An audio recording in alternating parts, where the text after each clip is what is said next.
Oi, tudo bem com vocês? Hoje eu trouxe aqui uma aula sobre lembretes gramaticais, para vocês lembrarem algumas coisas e tirarem as dúvidas também, porque às vezes quando vocês vão escrever alguma coisa, vocês ficam assim, como que se escreve essa palavra? De que forma que eu devo escrever? Então essa imagem aqui representa muito isso. Às vezes você vai escrever algumas coisas e você fica naquela dúvida de como escrever. Então por isso que achei interessante trazer essa aula aqui sobre lembretes gramaticais. Então o primeiro lembrete gramatical que eu vou passar para vocês é a diferenciação do mal com L e mal com U, que às vezes vocês podem ter essas dúvidas na hora de escrever. Quanto que eu vou escrever mal com L e quanto que eu vou escrever mal com U? Então vamos lá. O mal com U, ele é um adjetivo, ele produz qualidade, opõe-se a bom. Por exemplo, ele é mau aluno, está dando uma qualidade para esse aluno. Então eu vou escrever com U. Por exemplo, o lobo mau do Chapeuzinho Vermelho. O lobo mau, o mal dele é um adjetivo, uma qualidade que foi dada para o lobo. Ele deve ser escrito com U. Então, na troca, se vocês às vezes trocarem o mal por bom, vocês vão saber se é com L ou se é com U. Porque se puder trocar por bom, vai ser com U, olha. Ele é um bom aluno. O lobo bom. Entenderam a diferença? Então, agora o mal com L. É um advérbio, expressa um modo, opõe-se à palavra bem. Então, se você puder substituir o bem no lugar do mal, que vai ser colocado na frase, você já vai saber que é mal com L. Por exemplo, ele se veste mal. Então, o mal é o modo como ele se veste. Geralmente, o mal com L vai vir depois de um verbo, porque ele é um advérbio. O advérbio compõe um verbo. Na troca, eu poderia colocar, ele se veste bem. Então, observe que o bom pode ser substituído pelo mal com U e o bem pode ser substituído pelo mal com L. Fazendo assim, vai ficar mais fácil de vocês saberem quando a gente vai usar o mal com L e o mal com U. Lembrando que o mal com L, o mal com U é bom e o mal com L é bem, a gente poderia completar essa frase aqui da seguinte forma. Ele dirige muito bem. Não poderia usar o bem? Então, nesse caso, eu teria que colocar mal com L. Ele dirige muito mal com L. Ela está sempre de mau humor. Eu poderia colocar de bom humor. Não poderia? Então, só que tem uma regrinha, uma próxima palavra que eu vou falar para vocês. A regra geral substitui, então, o antônimo pelo oposto. Entenderam? Agora é na próxima que eu vou passar para vocês. Olhem só para vocês verem. Mal-humorado com L e hífen. Mal-humorado com L e sem hífen. Mal-humorado com U e sem hífen. E mal-humorado com hífen e com U. Então, qual desses daqui, pensando aí, antes de eu falar, qual que vocês achariam que está correta? Como que eu vou saber a resposta? Olha, houve um acordo ortográfico. O que foi feito nesse acordo ortográfico? Existem 8 países que falam português. Desses 8 países que falam português, eles quiseram unificar a língua portuguesa. E eles fizeram um acordo para que eles falassem a língua portuguesa e escrevessem parecido, porque estava havendo alguma divergência. Então, eles elaboraram umas regras. Essa regra passou a estar em vigor em 2012. E essas regras mudaram algumas coisinhas na nossa língua. E também na língua deles. Né? Por exemplo, Portugal, em Moçambique, que falam português, também houve algumas alterações. Então, o que foi uma das regras? Quando a palavra terminar com formal, né? No caso, mal, e a próxima começar com H, deverá haver o hífen, por causa do H inicial da segunda palavra, e a outra anterior será o mal com L, porque essa foi a regra que foi estipulada. Então, tem algumas coisas na língua portuguesa que a gente não entende, mas é porque há uma regra para isso, então tem que obedecer a regra. Então, a palavra aqui haverá hífen, porque a segunda palavra começou com H, e aqui nós temos o sentido de, eu poderia colocar bem-humorado, eu poderia substituir o mal ali por bem-humorado. Então, nesse caso, é mal com L e com hífen. Outra palavrinha que às vezes pode gerar dúvidas é a palavra acerca, que pode ser escrita de várias formas. Ó, eu posso escrever acerca de, junto, acerca de, separado, acerca de com um H, né, e acento. Então, qual que é a diferença? O acerca de, junto, tudo junto e com A sem H, significa o quê? A respeito ou sobre. Por exemplo, estávamos conversando acerca da viagem. Então, indica um assunto. Então, o acerca junto significa assunto. O acerca de, separado, dá a ideia de proximidade. Próximo de, perto de, aproximadamente. Então, a casa da minha mãe fica a cerca de 10 quilômetros daqui. Então, geralmente indica distância. Vai dessa ideia de proximidade. Agora, o A com H, ele tem o sentido de tempo decorrido, acerca de algo que já passou. Então, o e-book foi lançado há cerca de 2 meses. Então, quando for algo que já passou, eu vou usar o A com H. Aí eu tenho um outro quadrinho aqui para ficar mais simplificadinho para vocês, ó. Então, dica de português. Acerca de, o junto, significa sobre, o assunto. Acerca de, separado, distância aproximada, perto de. Acerca de, com H, significa o tempo decorrido, o tempo que já passou. E acerca, separado, significa o que é um substantivo, acerca mesmo, propriamente dito, que é um objeto. Aí, então, olha só, eu peguei isso aqui de um aluno que fez e eu achei legal o que ele fez, para não confundir. Ó, é a última sobre esse assunto. Ó, acerca de, sobre, acerca de, separado, perto de, acerca, tempo decorrido e acerca de, cercado. Então, acerca que você pulou é assim, ó, acerca desse aqui, separado. Então, outras palavras aqui que geram dúvidas quando vai escrever é o mais, o mas e o mas com acento.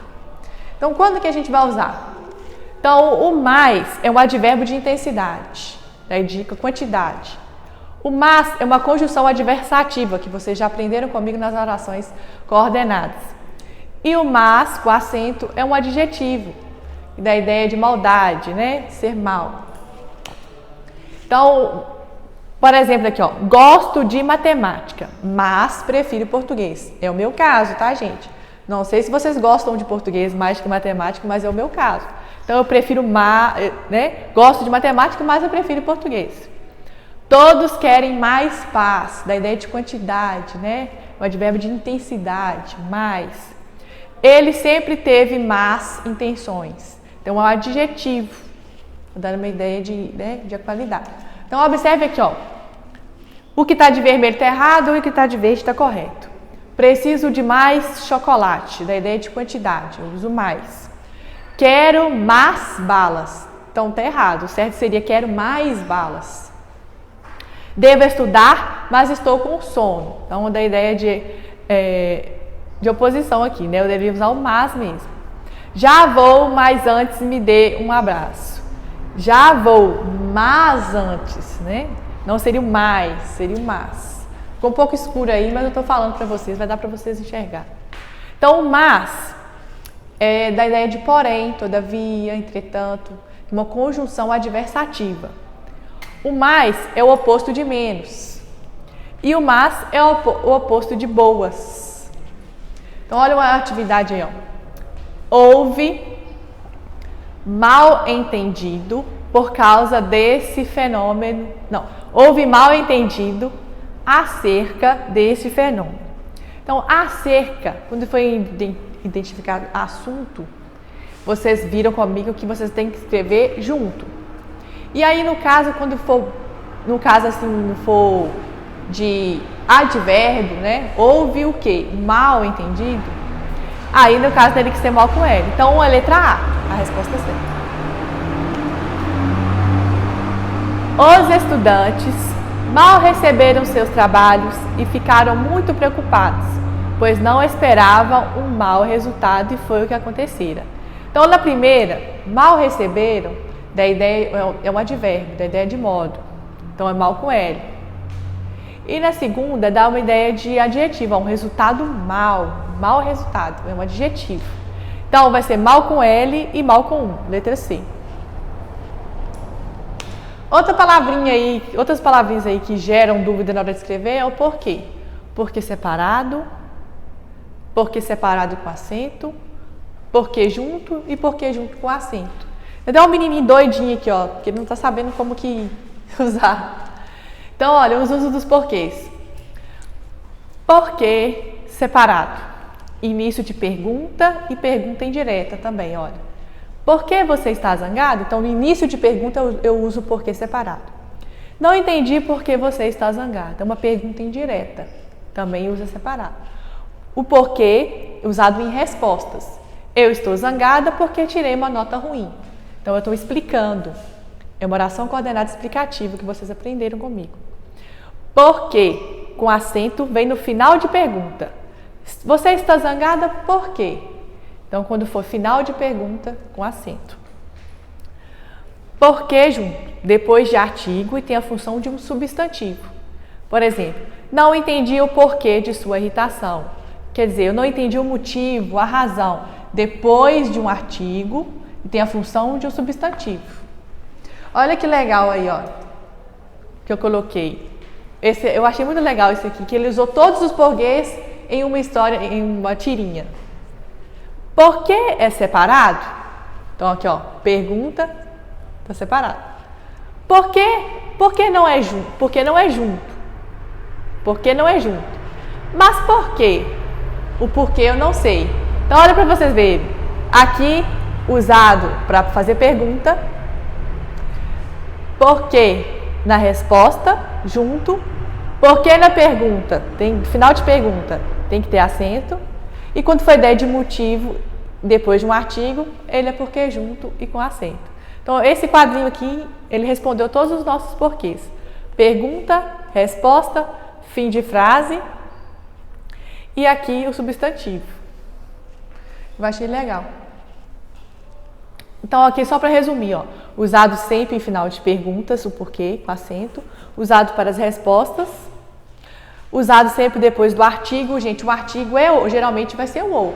Porque eu não posso usar a porquê. Então, vai ser sempre depois do artigo ou. Né? O artigo está no masculino. O porquê usado no início de pergunta e pergunta indireta. Então, aqui eu achei legal, esse aqui eu achei legal colocar para vocês. Então, mal com L, contrário de bem, mal com U, contrário de bom, o A com H é passado, o A sem H, futuro, onde, lugar fixo, aonde, lugar usado em verbos que indicam movimento, quando for ideia de movimento, vou, aonde você vai, está dando ideia de movimento. Porquê usado em perguntas, né? Separado, porquê junto usado em respostas. Obrigada. Somente as mulheres que dizem obrigada. Geralmente, homem não vai falar obrigada. Mas tem muita mulher que fala obrigado. Está errado. A mulher fala obrigada e homem fala obrigado. Em cima é sempre escrito separado. Em cima fica separado. E embaixo é escrito junto. Estranho, né? Em cima ser assim, embaixo ser separado, junto. Então, sempre assim, às vezes gera dúvida. Então, outras coisas aqui também que geram dúvida na hora de escrever. Por exemplo, desde, se escreve junto. Menos, não existe menos, pelo amor de Deus. Seja e esteja, eu falei isso aqui num outro slide, não existe seja nem esteja, tá errado. Quiser, se escreve com S, o certo é quiser com S. Com certeza, se escreve separado. Tem gente que escreve junto. De repente, se escreve separado. Mais é antônimo de menos. Mas, sinônimo de porém. Isso aí também já foi falado anteriormente. Agente, ó, tem dois tipos de agente. Agente separado e agente junto. Agente no sentido de pessoas é separado. Agora, agente junto é um agente secreto. Um agente secreto de alguma coisa, né? Então, agente secreto aí seria só assim, junto. Mim não conjuga verbo. Então, eu não posso conjugar o verbo com mim. Mim não faz nada, né? O mal é adjetivo e se opõe ao bom. Mexer é com X, não é com CH. Xingar também é com X, não é com CH. E se não for incomodar, é com I. Por exemplo, tem gente que não sei, não é o caso seu, mas tem gente que escreve incomodar. Errado, se escreve com I. Então, vocês podem até usar essa imagem depois, quando vocês receberem os slides, e compartilhar com seus amigos. A última agora, ó. Penúltima. Todas essas palavras se escrevem separadas, ó. De repente, com certeza, de novo, a partir de e a gente, se referindo ao grupo de pessoas. Então, todas essas expressões aqui são escritas separadas. Erros comuns na língua, na fala e na escrita. Por exemplo, a meu ver, vocês podem até colocar isso na redação, mas eu não indico colocar a meu ver, porque eu falei que vocês têm que ser impessoal, né? A meu ver, e é errado falar ao meu ver, é errado usar o ao no início ali da frase. Faz 5 anos ou fazem 5 anos. O certo é usar o faz, porque eu não posso usar o faz no plural quando for ideia de tempo já decorrido. Chegou a 2 horas, da ideia de passado, já aconteceu, eu não posso usar com a, que da ideia de futuro. Sentou à mesa para comer. Sentou na mesa. Ninguém vai sentar em cima da mesa, vai sentar à mesa, né, ao redor da mesa. Então é o a craseado. Vai assistir ao jogo e não vai assistir o jogo. Quem assiste a alguma coisa. Essa matéria aqui eu vou explicar para vocês no próximo módulo, que é sobre regência verbal. Esse daqui é o último slide. Então, evite redundâncias. Evite as expressões que eles indicam a mesma coisa, para não ficar repetitivo. Ó. Elo de ligação. Se é elo, já é de ligação. Há 2 anos atrás. Não coloquem atrás, porque fica redundância. Já há 2 anos já indica que é atrás. Sorriso nos lábios. Sorriso já é nos lábios. Conviver junto. Quem convive já está junto. Consenso geral. Se é um consenso, já é geral. Detalhes minuciosos. Também fica redundante. Surpresa inesperada. Na minha opinião pessoal. Fica até feio escrever assim.